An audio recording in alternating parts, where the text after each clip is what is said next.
पैसे तो मुझे चाहिए और वो तुम्हें देने होंगे।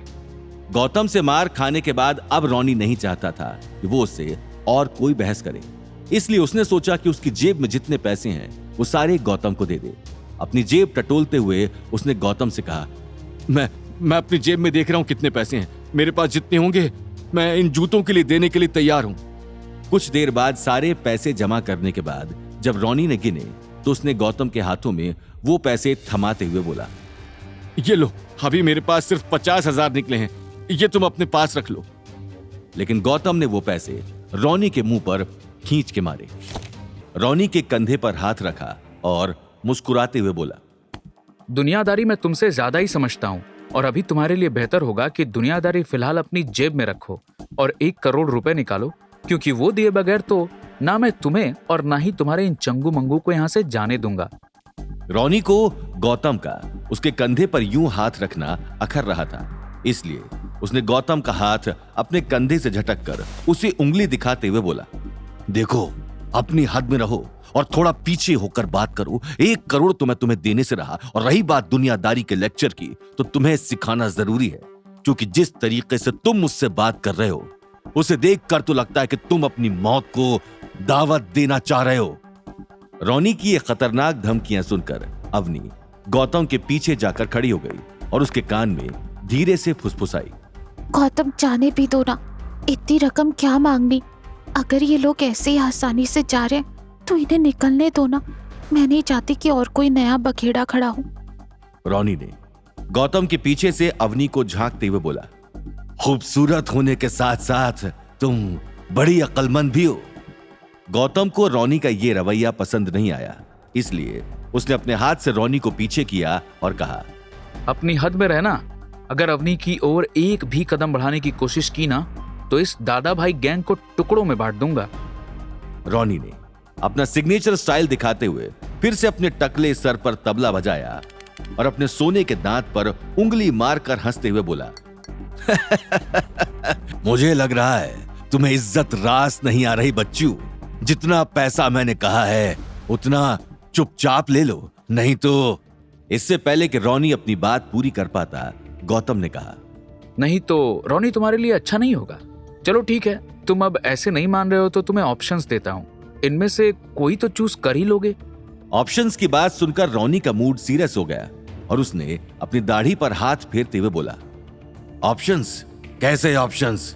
मैं किसी ऑप्शन को नहीं मानता। जो मैं कह रहा हूं तुम सीधे सीधे वही करो, नहीं तो तुम्हारी तो मैं क्या ही बात करूं, लेकिन तुम्हारी बीवी के लिए कुछ अच्छा नहीं होगा।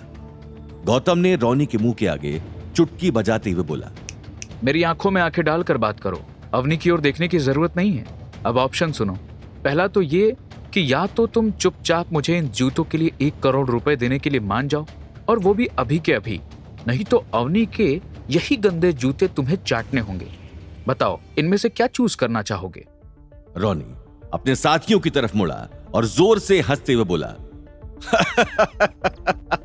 देखा, तुम सभी बताओ भाई से कि मैं दादा भाई गैंग का लीडर रॉनी हूं। मैं कोई ऐरा गैरा गली का गुंडा नहीं हूं जिसको ये ऐसे हाँक रहा है। इसके बाद रॉनी ने गौतम की ओर मुंह करते हुए बोला, अबे जूते चाटने की क्या बात करता है? रॉनी नाम है मेरा, रॉनी। पूरे शहर में मेरे नाम का सिक्का चलता है। अभी यहां पर तेरे खिलाफ पूरी की पूरी सेना खड़ी कर सकता हूं, इसलिए थोड़ा होश में रहकर बात कर।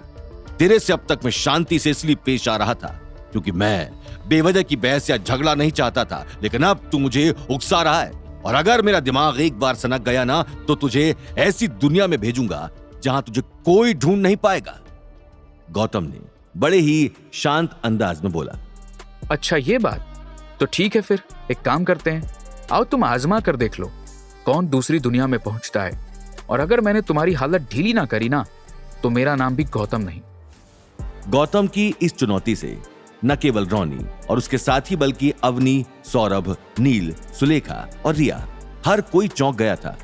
अवनी बहुत ज्यादा घबराई हुई थी, इसलिए उसने गौतम को अपनी तरफ मोड़ते हुए बोला, क्या तुम पागल हो गए हो?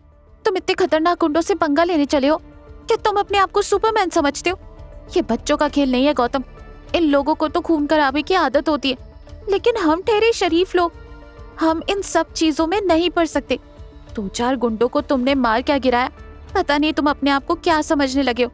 मेरी बात मानो, प्लीज ऐसा मत करो, इनको यहाँ से जाने दो।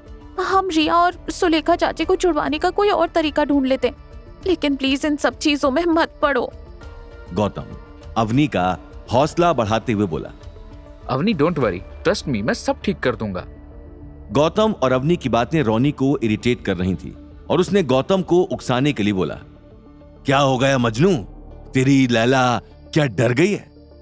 ऐसा बोलकर रोनी ने फिर से अपने सिर पर तबला बजाया।